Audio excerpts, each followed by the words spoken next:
And we do Rick, that I've got you 5 times a year. next And I to have them Roseanne, I doing it think. from For a they're shorter, like 5 years smaller old. lunch today. So they're very with doing stuff like that. Well, if you ever go to an event, you have my cell phone.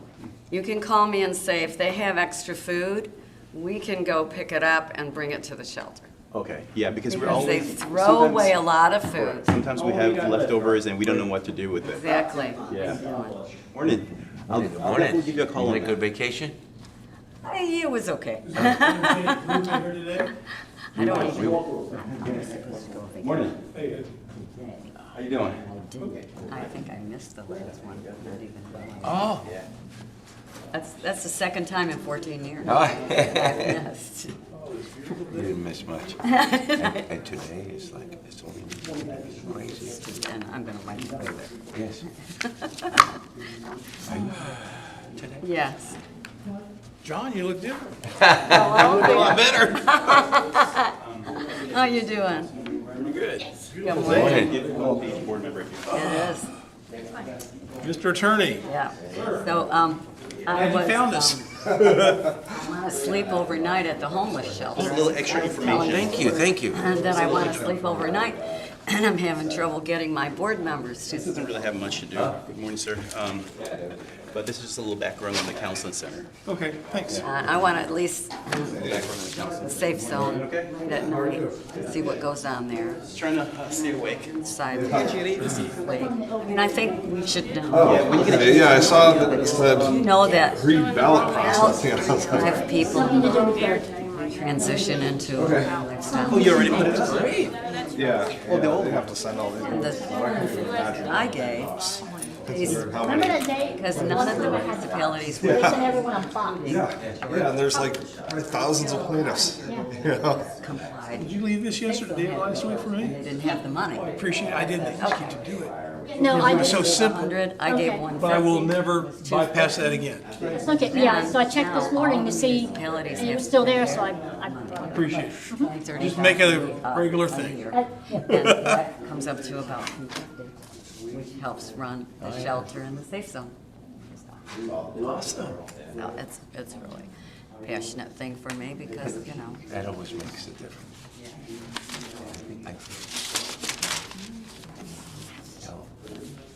See the home. How are you? So it makes me feel proud doing something like this here, because I live in California and it's a disaster. and here's the thing, we don't let just anybody walk up like they do in California, lets them sleep all over the place. They have to be brought by a police. Okay? And then they go for 24 hours in the safe zone and they get a place to sleep and clean up a little bit, food, and then they have to decide, do they want a new life? That we didn't see on the counter. And we have 25 agencies Either bump it up or repolish it or interface whatever. with but us. The guy never shows Help up. them. But this was the subcontractor. This wasn't the actual contractor. Social security numbers, So we remember just told them it. we're tired of playing games. You Like just that. replace the whole counter. We placed That's them. another weekend. Easy schedule, yeah. Quit doing Let me just philanthropic stuff. Makes everybody else look bad. I'll second that.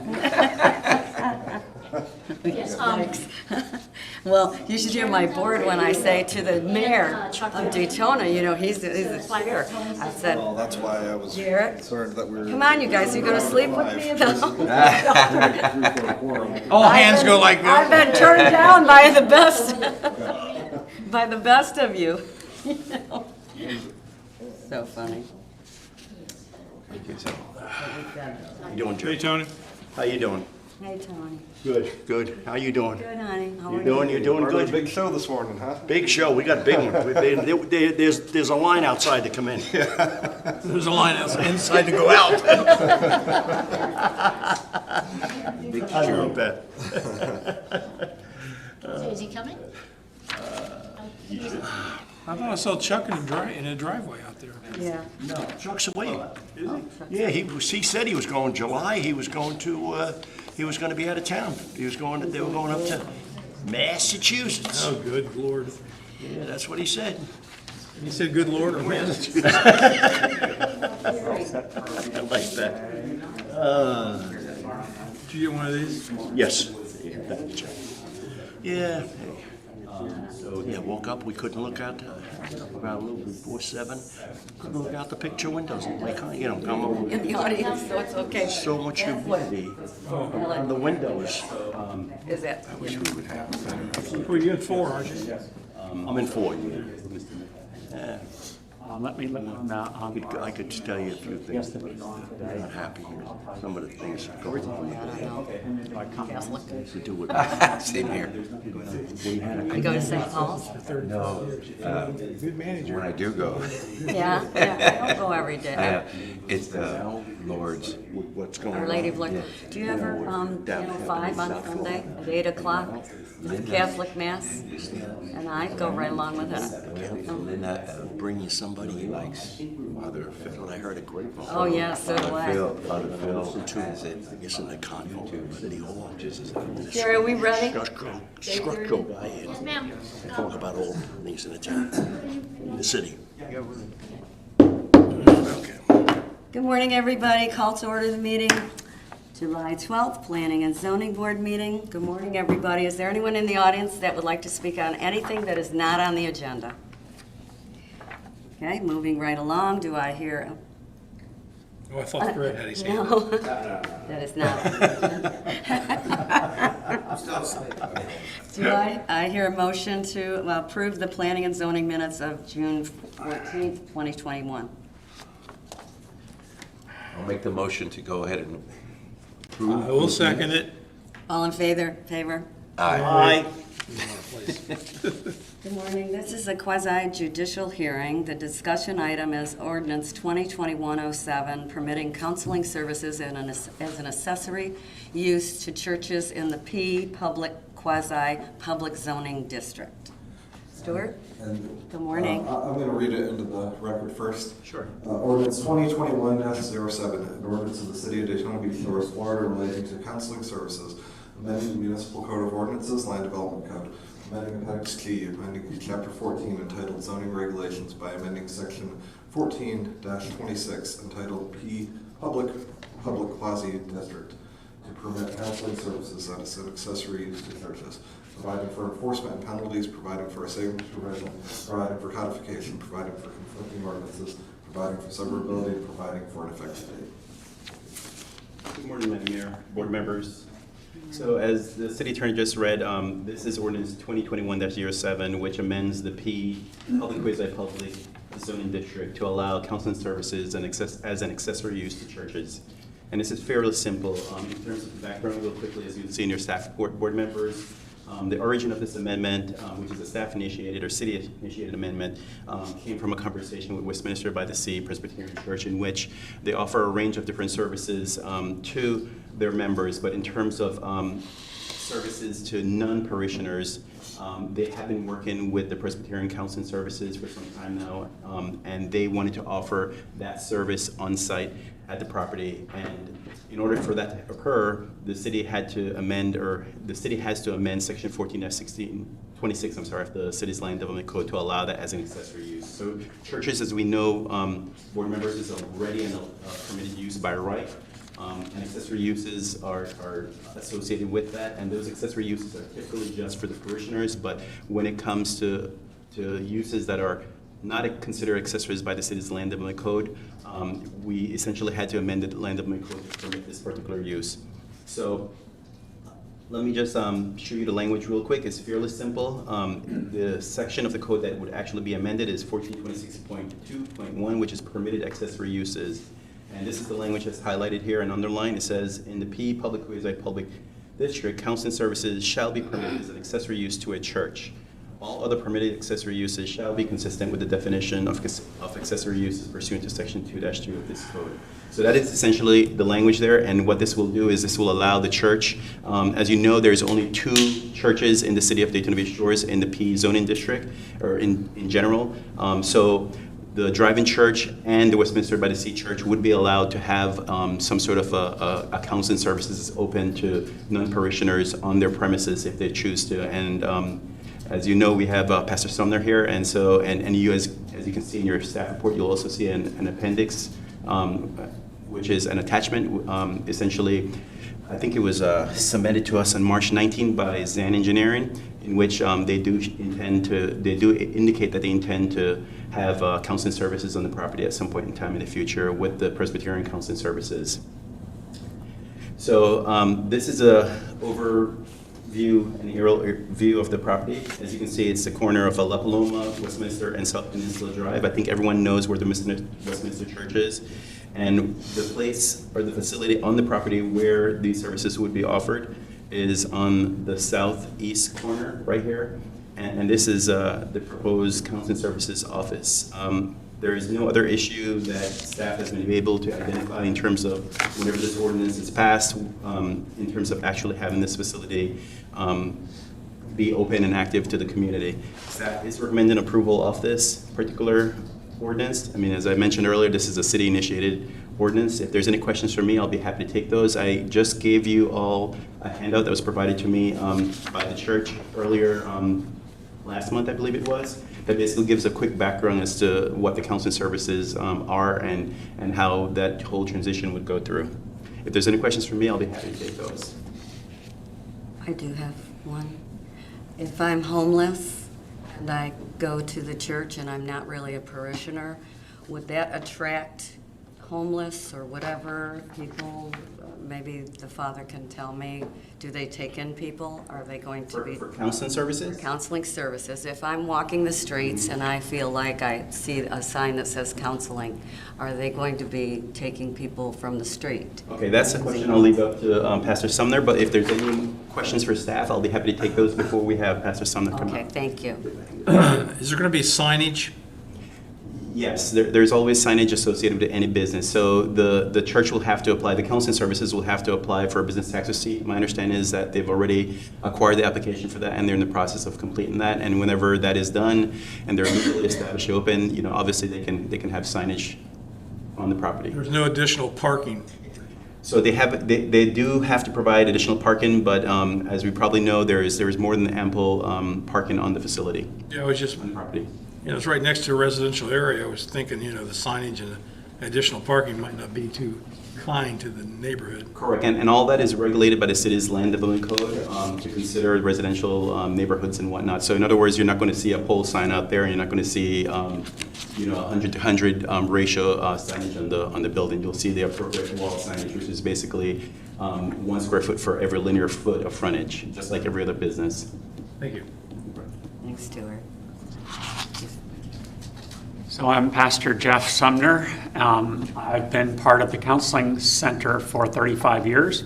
It's always met at First Presbyterian Church. We now have 4 satellite offices around the county, but nothing in Daytona Beach Shores. No one can walk up to this center. You must call the number up at First Presbyterian Church and then make an appointment. It is a pay service. There are sliding scales for some of the funding, but typically there's no services for homeless people. This is not that kind of place.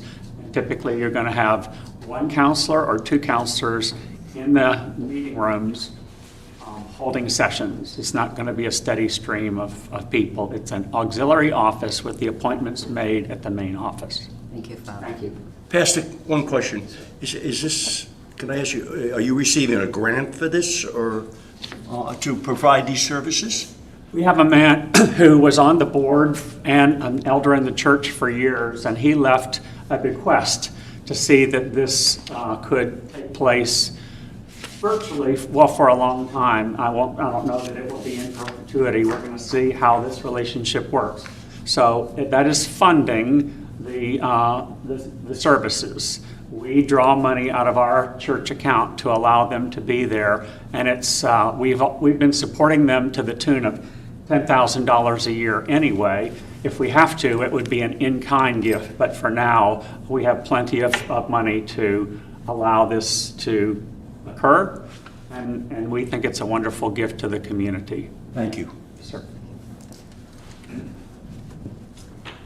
Okay, any other board comments, or Stuart, I have something on all of this stuff that's going on with condos and infrastructure and things like that. Are we going to be doing anything and investigating some of the condos that are in the shores? I think maybe after, under board member comments, we could probably discuss that. maybe Okay. a little bit. Very good. All right. Thank you, that was good. Is there a motion to approve this? Good, Jim. No, he's second fiddle. Senior. Go ahead. I move to recommend approval of ordinance 2021-07 as presented. I'll second that. All in favor? Aye. Oh, you have to pass the roll? No, that's fine. No, that's fine. I That's thought. okay. Okay, on other board comments, We can jump in there. I was just wondering about the infrastructure of the community. Well, thankfully, we have the building official here with us. Who's also If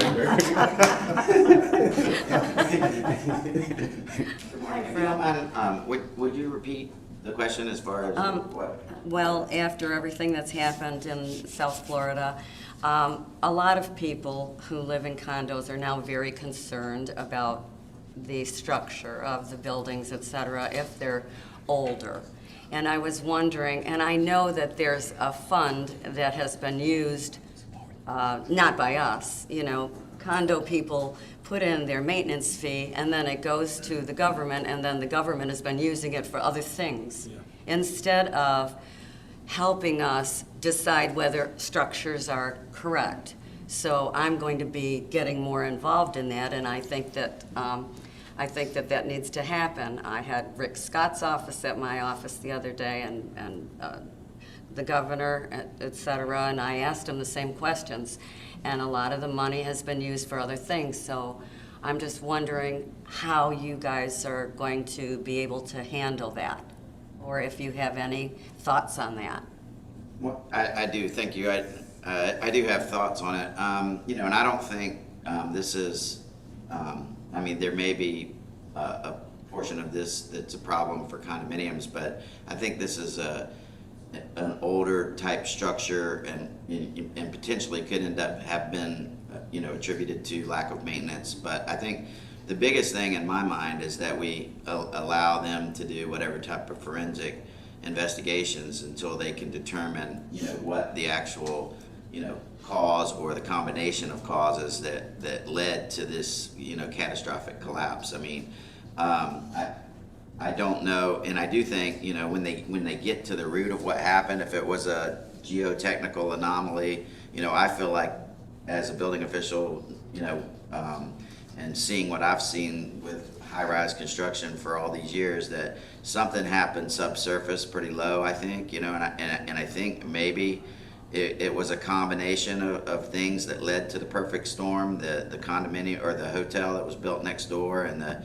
the work that was done subsurface to build that. I mean, it could end up being a combination of things, and it may be something that is an anomaly down there to that issue as far as being systemic with all the rest of the buildings, you know, throughout, you know, the United States, actually. But I think ultimately those experts down there will do their investigations, and I do think, you know, something will come out of this, whether it's a program like they have in Miami-Dade, you know, this 40-year building recertification program, you know, that was in place, but it didn't prevent this catastrophe from happening. So, you know, I don't know where it'll actually go, but I can say, and I've been talking to a lot of the media lately about this, and that Daytona Beach Shores, you know, we've adopted an ASCE, American Society of Civil Engineers standard, and it's for existing buildings, and it's for the analysis of existing buildings. So whenever we're on these properties, you know, daily almost, you know, even, you know, older ones, some of our oldest like Oceans 1, Oceans 2, you know, we're there daily, and so we're constantly keeping an eye and looking, and, you know, most of these buildings have, you know, their condo associations do, you know, they perform the necessary functions that they're supposed to. When you know, residents see things as well, and so, you know, most of these buildings have had extensive concrete restoration, you know, jobs that would prevent, you know, things looking like the way they were looking down there, you know, like it you know, it looks to me like they forewent restoration work for quite a while, you know, for it to add up to the number I heard, 16 million. I've never, you know, we've never had that extensive of a concrete restoration project in Daytona Beach Shores. You know, I've seen 5 million, I've seen 6 million, you know, but I've never seen anything, you know, as high as 16 million. But ultimately, I think, you know, where we are at right now is we feel confident that, you know, the buildings in Daytona Beach Shores, by and large, you know, are in a lot better shape than something down there. But ultimately, we really don't know what caused this, and so I feel like it's premature to, you know, start, you know, trying to institute knee-jerk solutions before you actually, you know, I think you really need to let them figure out what caused this if they can, and then go from there, prescribing, you know, necessary, you know, either codes or, you know, I think it's going to affect a number of different industries, you know, from building inspections to the engineering fields to the insurance industry to, you know, like I think there's going to be a lot come out of this, but I don't have a crystal ball, and, you know, I don't know right now, so. Right. I have a friend who is also running the homeless shelter in Daytona. She lives in a place called Surfside, and it's in Ormond. And they were given a bill, each of them, $50,000 each.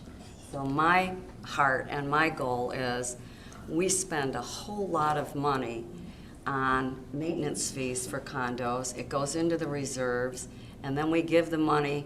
So I feel somehow, why should these people, she can't afford $50,000.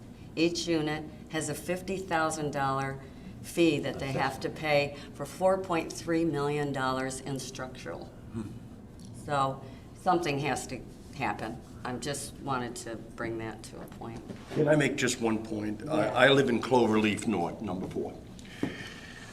I really feel for a lot of the elderly people in my building. They're worried. They really are. And I think that my board, who I respect, but I think there should have been an emergency meeting, just a special meeting, should I say, just to rest assure some of these people who are walking around and they don't know is our building safe, is our building. You know, we have a manager, yes, but, you know, they're really worried. And then their children, I know it's a couple of them, I talked in the mailroom, a couple of them, their children are concerned who may be living in, you know, another part of the country. Are you all right, Mom and Dad? Is the building safe? You know, so there's a lot of, and I don't know if the board is waiting, I mean, our board in the building is waiting for the city to see where the city's gonna be going with this or what, you know.